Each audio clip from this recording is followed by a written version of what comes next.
Hey, thanks for watching. So this video is going to be all about catching big fish through the ice in Pennsylvania. But before I get into that, I'm going to show you the biggest fish we caught last winter doing this. Jesus, dude. We got our hands on here. Yo, I gotcha. Let him take drag if he needs to. Yeah, haven't given him drag. You've been giving him drag? Yeah, bro, he keeps pulling it. What is he, man? Oh. Is it a giant pickerel? Ooh, shit, it's a big boy. Ooh. It's a biggie. Bigger than the original? He's kicking. Yeah, get off here. He's kicking. Oh, That's a pike, that's a pike. Yo, easy. Let him take line. Let him take line. Let him take line. He's a big motherfucker, dog. He's a big motherfucker. Yo. No, easy. You don't know how to grab them. Here, take this. Keep filming. Patrick? Yeah. Hold on, let him take. Boy! Boy! You fucking kidding me? Let's go! What? That's what I'm fucking talking about, boy!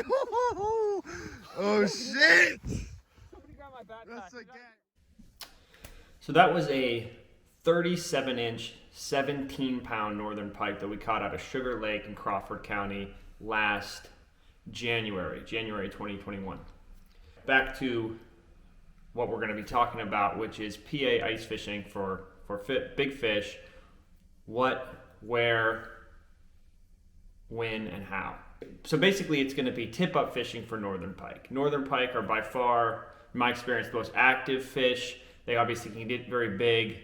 You know, we don't have that many places, I think, where you would ice fish for trout. Would be the other kind of fish that's very active in the winter. So I think for having fun and having action and having a chance at a really big fish, you want to go for northern pike. So first is the what. What are you going to need? And this is just going to be really simple because we don't have that much ice. So the main thing is you need two items. First, you need an auger, and you can get away with just a handheld auger like this since we don't have that much ice. So these cost, something like $100 and some, but it's a one-time purchase, and the one thing you have to replace is the blades occasionally. So you're going to want to go with, I would say, at least an 8-inch diameter. So some people use 6-inch if they're going for panfish, so you want at least an 8. I have an 8-inch one. I've never had an issue. That fish you just saw got through there very easily. But,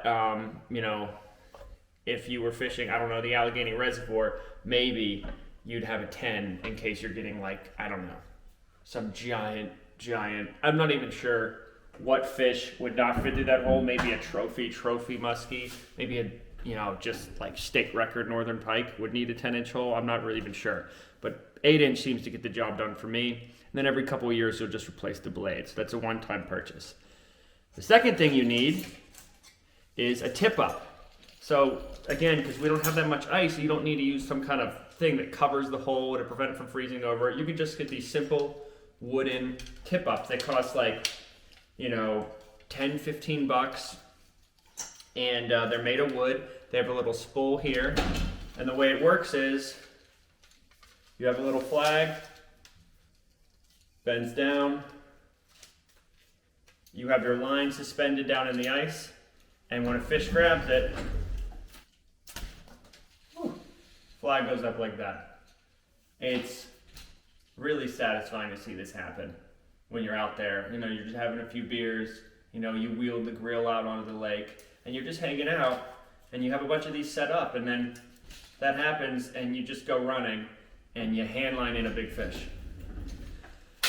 Then a third thing that you should probably have, and this is the last thing that's really necessary, is something like this.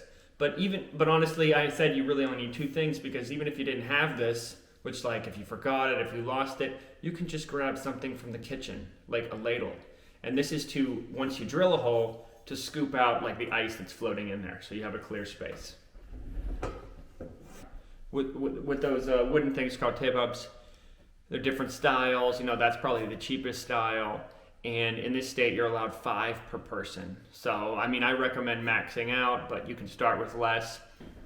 I spool it with 40-pound ice line, which is like this thick nylon line that's kind of easy to hand line and not tangle. You know, you could use just line you had already, braid or something, but the reason you like this thicker stuff is because it's just easier to handle and easier to see and less likely to, you know, get in some big knots on you. And also, you know, you want a thicker line since you're going to be hand lining things in, most likely. So once you have the 40-pound ice line on, then you can throw on just a couple split shots, a leader of some kind, like a pre-made wire leader, or, you know, 60, 80-pound fluorocarbon. And then I usually use a size 2 or bigger hook that I put onto the back fin of a shiner. Then is when and where.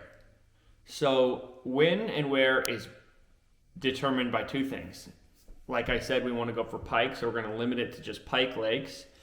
And if you don't know where pike lakes are, you can find out by going to the Fish and Boat Commission's website, fishandboat.com. I'll leave a link in the description.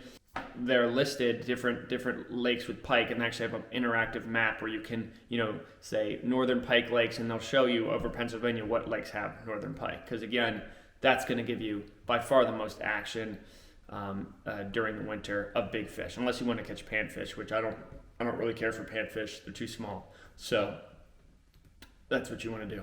And then the when and specific, and then after that, it's where do we have safe ice.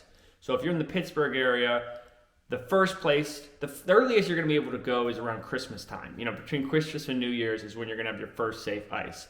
And that's going to be in small, shallow lakes at high elevation.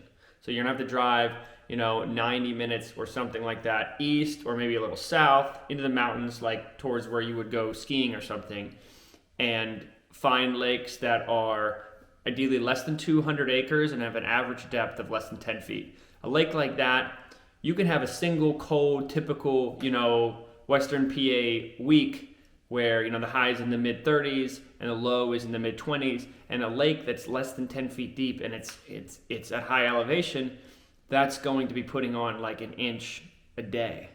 So just one cold week will actually set you up to hit it on the weekend. And then if the weekend is 45 degrees, even better, because it's super comfortable. So that's another thing that's great about ice fishing here is we have a short season, you know, maybe 2 months that you can do this. But unlike people in like Wisconsin, we're super comfortable. You know, you don't need a tent. There's a high, I've ice fished in 65 degrees and been in a t-shirt having snowball fights with the sun shining. Because, you know, once the ice is there and it's built up, you know, let's say it's 4, 6, 8, 10 inches thick, it does not thaw from one warm day. It doesn't really do that much. What really melts the ice is warm wind. But anyway, this is not a safety video, so for that kind of information, go somewhere else. So that's going to be around Christmas time, you know, high elevation, small lakes. And then as the winter progresses, if it stays cold, your options are going to open up. You're going to be able to go north. You know, there's a lot of nice lakes with pike in northwestern PA, such as Sugar Lake, where I caught the fish that you just saw in the video.